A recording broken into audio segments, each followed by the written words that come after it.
Assalamualaikum warahmatullahi wabarakatuh. Kami dari kelompok 7 yang beranggotakan Nuriyatul Mu'afifah, Nina Kusuma Lestari, Renaldi Atmiko akan mempresentasikan bab 8 tentang biaya, kualitas, dan produktivitas. Kualitas atau quality dapat diartikan berbeda antara satu orang dan orang lain. Biasanya, kualitas dapat dilihat dari dua faktor utama berikut ini. 1. Memuaskan harapan konsumen yang berkaitan dengan atribut-atribut harapan konsumen. 2. Memastikan seberapa baik produk dapat memenuhi aspek-aspek teknis dari desain produk tersebut, kesesuaian kinerja dengan standar yang diharapkan, dan kesesuaian dengan standar pembuatnya. Harapan konsumen atas produk atau jasa tentu saja berbeda antara satu konsumen dan konsumen lainnya. Harapan konsumen ini dapat dilihat dari beberapa dimensi yang mewakili kualitas sebagai berikut ini. 1. Kinerja adalah tingkat konsistensi dan seberapa baik produk dapat berfungsi. 2. Estetika adalah tingkat keindahan penampilan produk atau seperti kecantikan dan gaya dan penampilan dari fasilitas, perlengkapan, personal, dan materi komunikasi untuk jasa. 3. Kemampuan servis adalah ukuran yang menunjukkan mudah tidaknya suatu produk dirawat atau diperbaiki setelah di tangan konsumen. 4. Fitur adalah karakteristik produk yang membedakan secara fungsional dengan produk yang mirip atau sejenis. 5. Keandalan adalah kemungkinan atau peluang produk atau jasa dapat bekerja sesuai spesifikasikan dalam jangka waktu yang ditentukan. 6. Keuletan adalah lama produk dapat berfungsi atau digunakan. 7. Kualitas sesuaian adalah kesesuaian produk yang ditentukan pada desainnya. 8. Kesesuaian dalam kegunaan adalah kecocokan produk untuk menghadirkan fungsi seperti yang diiklankan. Kualitas merupakan harapan konsumen sehingga upaya meningkatkan kualitas atau improving merupakan kewajiban produsen. Pendekatan kualitas, pendekatan strategis yang digunakan untuk dapat memenuhi spesifikasikan dapat dipilih satu dari dua pendekatan, yaitu pendekatan tradisional atau dikenal sebagai pendekatan nilai target atau target value, dan pendekatan kontemporer yang disebut pendekatan kualitas optimal. Pendekatan nilai target, kesesuaian kualitas diartikan sebagai suatu rentang nilai untuk setiap spesifikasi atau karakteristik kualitas. Nilai target adalah semua unit yang berada dalam rentang nilai tersebut dikategorikan sebagai produk yang tidak cacat atau berkualitas. Pendekatan kualitas optimal. Dalam pendekatan ini, kesesuaian kualitas ditekankan pada dimensi untuk digunakan. Spesifikasi kualitas ditentukan dalam nilai tertentu yang sudah teruji tanpa toleransi sedikit pun terhadap penyimpanan. Pengukuran dan pelaporan biaya kualitas.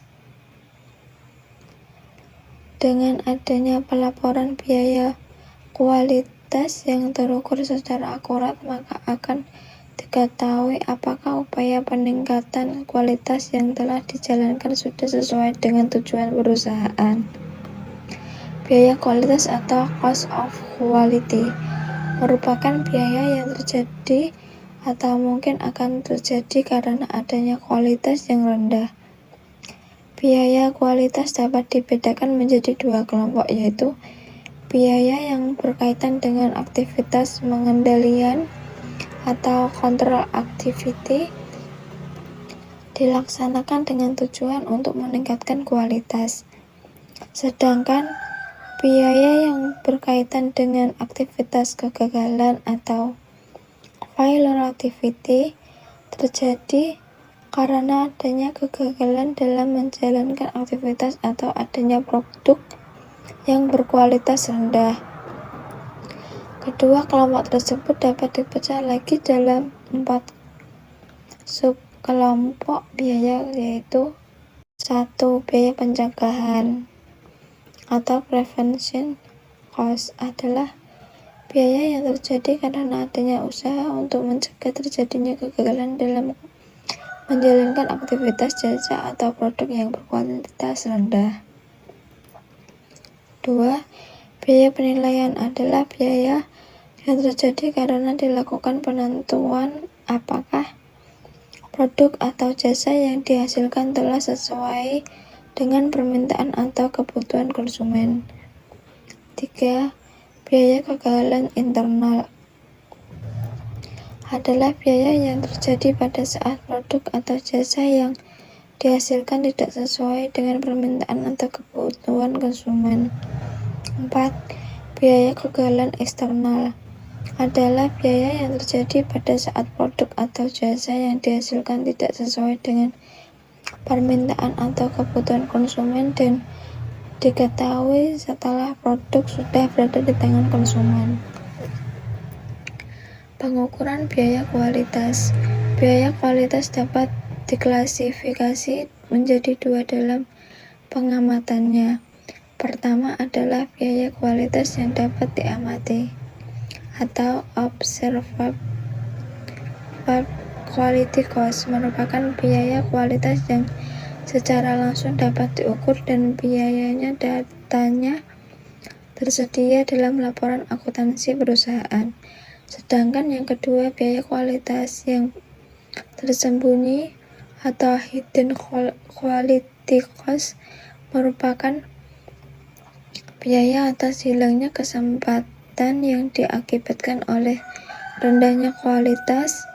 Selain itu, biaya ini sulit diukur secara akurat jumlahnya, dan tentu tidak mudah dalam mengukur jumlah biaya-biaya tersebut. Namun, biaya kualitas tersembunyi bisa jadi jumlah signifikan dan menjadi penting dalam proses penentuan kebijakan perusahaan. Contoh pengelompokan biaya kualitas: pencegahan, pelatihan kualitas,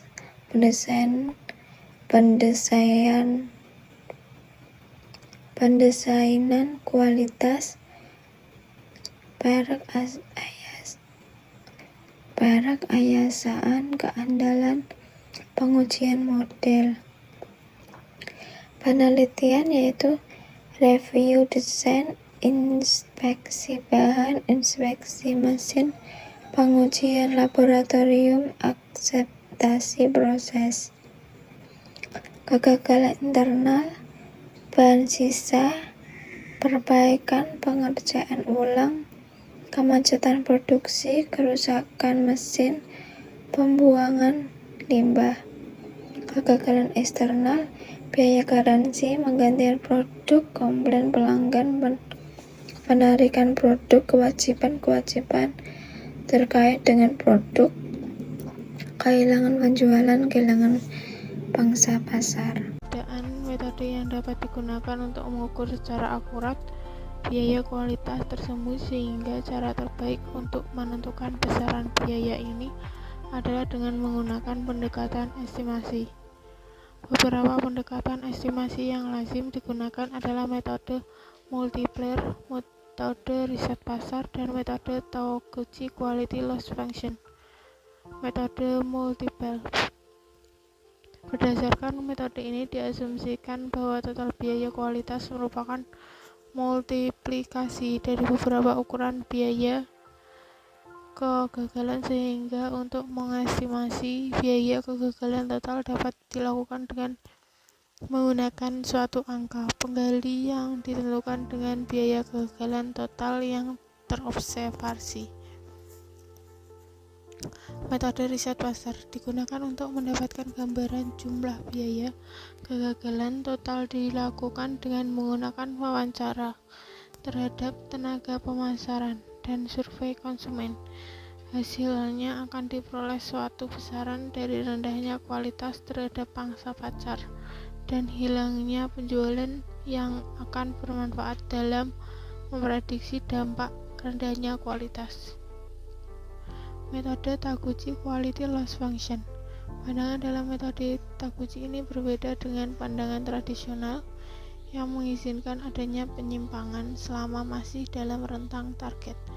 Perhitungan biaya kegagalan eksternal total dengan metode Taguchi dapat diformulasi sebagai berikut.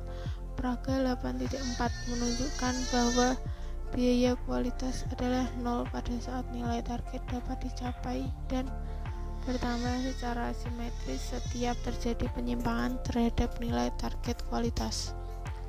Sebagai contoh, perusahaan Golden Pipe memproduksi pipa baja dengan nilai target kualitas diameter pipa ditentukan 20,00 cm dan K sebesar 20.000. Dari produksi Januari 2012 diambil sebanyak 5 unit sebagai sampel yang kemudian diukur diameternya dengan hasil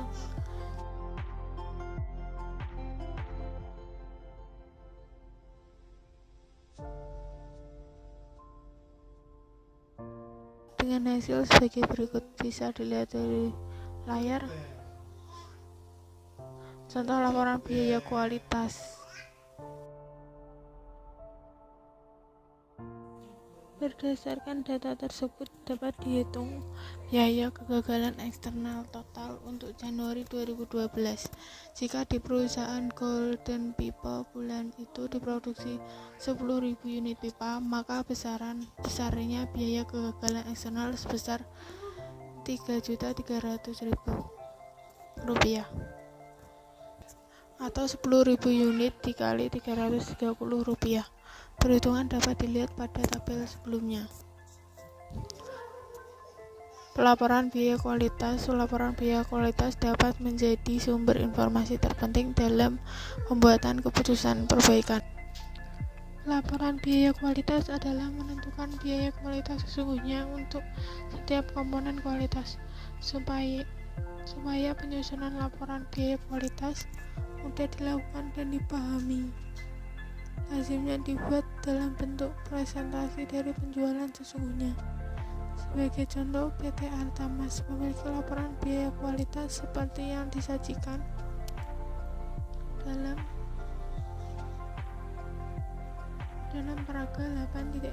Pada tahun 2012, PT Artamas mendapatkan total penjualan sebesar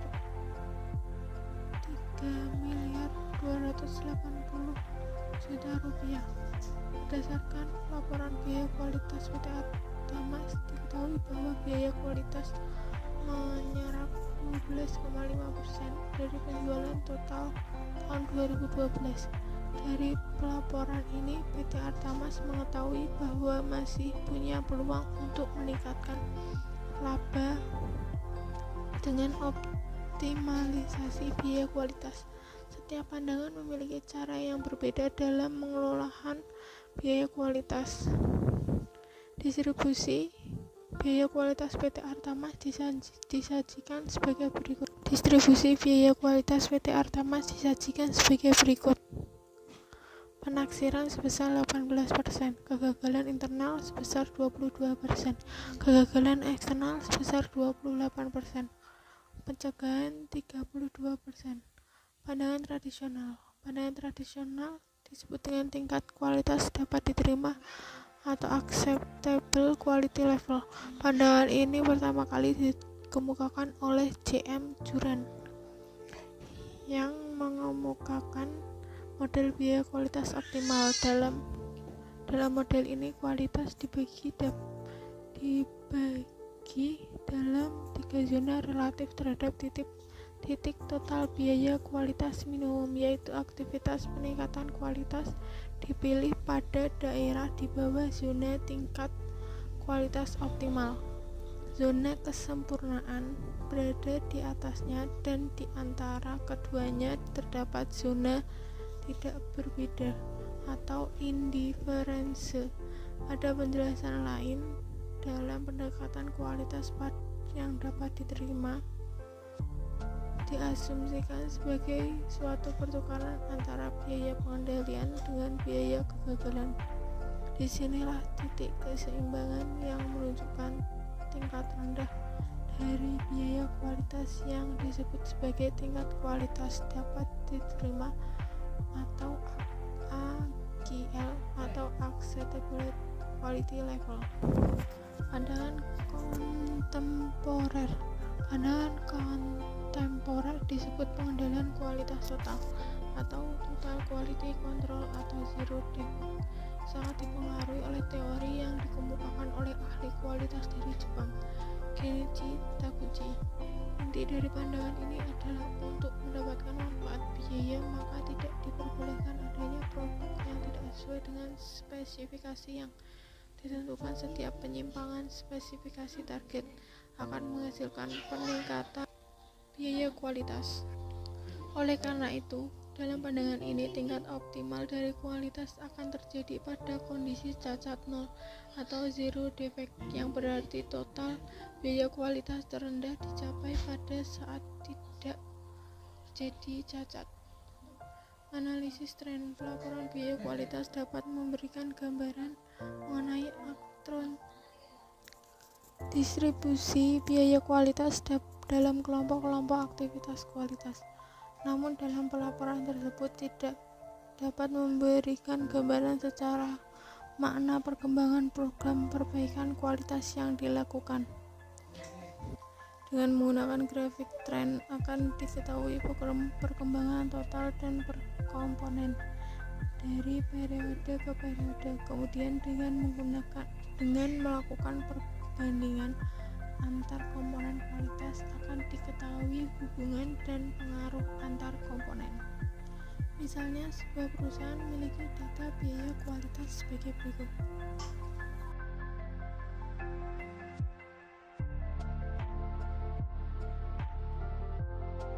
Ini merupakan grafik dari proses penjualan, dan yang kedua adalah grafik dari pencegahan, penilaian, kegagalan internal, dan kegagalan eksternal. Mengikuti grafik yang sebelumnya, ini merupakan tabel persentase dari pencegahan, penilaian, kegagalan internal, dan kegagalan eksternal dari tahun 2007 ke 2012.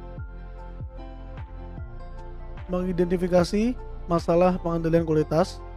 Program manajemen kualitas yang efektif termasuk di dalamnya adalah identifikasi permasalahan dengan pengendalian kualitas. Salah satu metode yang dapat digunakan untuk mengidentifikasi permasalahan tersebut adalah metode diagram sebab akibat atau fishbone diagram. Karena bentuknya mirip tulang ikan, maka dinamakan seperti fishbone diagram. Diagram ini merupakan sebuah diagram kausal yang menyebabkan atau alasan adanya ketidaksempurnaan dari sumber daya atau dari sebuah penyimpangan. Penyebab penyimpangan kualitas biasanya dikelompokkan sebagai berikut. 1. Manusia adalah orang yang terlibat dalam proses. 2 adalah metode atau cara bagaimana proses dilakukan dan setiap permintaan spesifik untuk dapat melakukan seperti kebijakan atau aturan-aturan dan hukum. 3. Mesin adalah semua peralatan, komputer, dan perlengkapan lain yang dibutuhkan untuk melaksanakan pekerjaan. 4. Bahan adalah bahan baku atau penolong untuk menghasilkan produk akhir. 5. Pengukuran adalah data yang diperoleh dari proses yang digunakan untuk mengukur kualitas.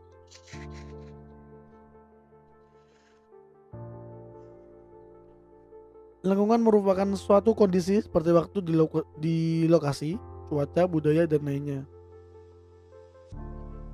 Produktivitas dan efisiensi.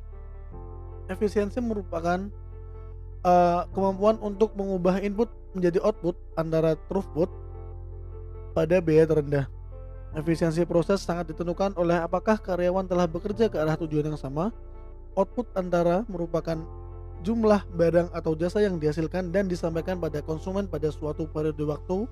Pengukuran yang diukur dalam ukuran keuangan atau ukuran fisik. Organisasi mengelola dua tipe proses, yaitu proses produksi dan proses bisnis. Proses produksi secara langsung menghasilkan produk atau jasa, seperti contoh proses pemesanan tepung dari perusahaan roti, dan proses pengelolaan persediaan bahan baku hard disk di perusahaan hard disk. Ukuran-ukuran yang biasa digunakan untuk efisiensi proses produksi dan bisnis diantaranya adalah sebagai berikut. 1. Produktivitas. 2. Waktu siklus. 3. Rasio waktu output. Efisiensi dipengaruhi oleh waktu siklus produksi dan keluaran dan dipengaruhi oleh kualitas dan produktivitas. Sebuah waktu siklus yang rendah mulai dari menerima order dari produk atau jasa yang telah disampaikan, dikemas dan dikirimkan kepada konsumen, dan keluaran tinggi hanya mungkin terjadi apabila proses berjalan produktif dan proses akan produktif bila proses itu berkualitas tinggi. Pengukuran produktivitas. Produktivitas atau productivity menekankan pada bagaimana menghasilkan output secara efisien dan menghasilkan khusus ditujukan kepada hubungan antara output dan input untuk menghasilkan output. Efisiensi produktivitas total terjadi saat dua kondisi terpenuhi, yaitu 1. Untuk semua perpaduan input yang ada akan menghasilkan output pada tingkat yang ditentukan. Tidak ada suatu komponen input yang digunakan melebihi yang ditentukan untuk menghasilkan output tertentu. 2. Pada berbagai perpaduan untuk memenuhi kondisi pertama yang dipilih adalah perpaduan dengan tingkat biaya terendah. Kondisi pertama disebut efisiensi teknis atau technical efficiency karena dipisu oleh hubungan teknis, sedangkan kondisi kedua disebut efisiensi pertukaran atau trade-off efficiency. Efisiensi teknis adalah jika aktivitas dipandang sebagai input, maka kondisi pertama akan menghilangkan aktivitas tidak bernilai tambah dan hanya melakukan aktivitas ternilai tambah dalam menghasilkan output. Upaya peningkatan produktivitas dapat dicapai melalui 3 cara berikut. 3 cara berikut antara lain: 1. Menghasilkan output yang sama dengan input yang lebih sedikit. 2. Menghasilkan output yang lebih banyak dengan input yang sama. 3. Menghasilkan output lebih banyak dengan input yang lebih sedikit. Efisiensi pertukaran. Peningkatan efisiensi juga dicapai dengan melakukan pertukaran antara input yang lebih mahal dengan input yang lebih murah. Sebagai contoh, diasumsikan bahwa input tenaga kerja langsung lebih mahal daripada input peralatan modal, sehingga dapat mengurangi input tenaga kerja dan menambah input peralatan untuk menghasilkan output yang sama, dapat meningkatkan efisiensi. Pengukuran produktivitas parsial berarti mengkuantitatifkan perubahan. Pengukuran produktivitas parsial adalah mengkuantitatifkan perubahan produktivitas yang tujuannya adalah untuk memudahkan manajemen dalam memonitor naik turunnya produktivitas. Pengukuran sebagian dilakukan secara aktual maupun prospektif. Pengukuran aktual digunakan oleh manajer untuk mengetahui perkembangan program. Peningkatan produktivitas menentukan perbaikan yang diperlukan dan mengendalikan perubahan. Sedangkan pengukuran prospektif bertujuan untuk mengetahui kombinasi-kombinasi perpaduan input yang diberikan manfaat yang paling besar bagi organisasi. Pengukuran produktivitas total didapatkan dengan cara pengukur produktivitas semua input yang digunakan untuk menghasilkan output. Praktiknya pengukuran semua input dapat menjadi sangat sulit dan mahal. Oleh karena itu, yang diukur hanyalah faktor-faktor yang relevan untuk menjadi indikator kinerja dan keberhasilan organisasi saja. Jadi, hanya input tertentu saja yang diukur kinerjanya. Terdapat 2 pendekatan pengukuran yang dapat digunakan, yaitu pengukuran profile dan pengukuran profit link produktivitas. Pengukuran waktu siklus. Waktu siklus adalah waktu yang dibutuhkan untuk menghasilkan suatu produk atau jasa. Pada jasa, waktu siklus dihitung sejak konsumen mengajukan permintaan layanan sampai selesai. Waktu siklus rata-rata setara dengan total waktu proses untuk semua unit dibagi dengan unit yang dihasilkan. Agar lebih bermanfaat, waktu siklus rata-rata harus dimasukkan rata-rata waktu yang dibutuhkan untuk mengirim semua unit produk dan pengerjaan ulang atau produk pembuangan jika terdapat produk cacat atau sisa bahan dan limbah yang merupakan aktivitas tidak bernilai tambah. Sekian, terima kasih dari kelompok kami. Apabila ada kurang lebihnya, kami mohon maaf. Wassalamualaikum warahmatullahi wabarakatuh.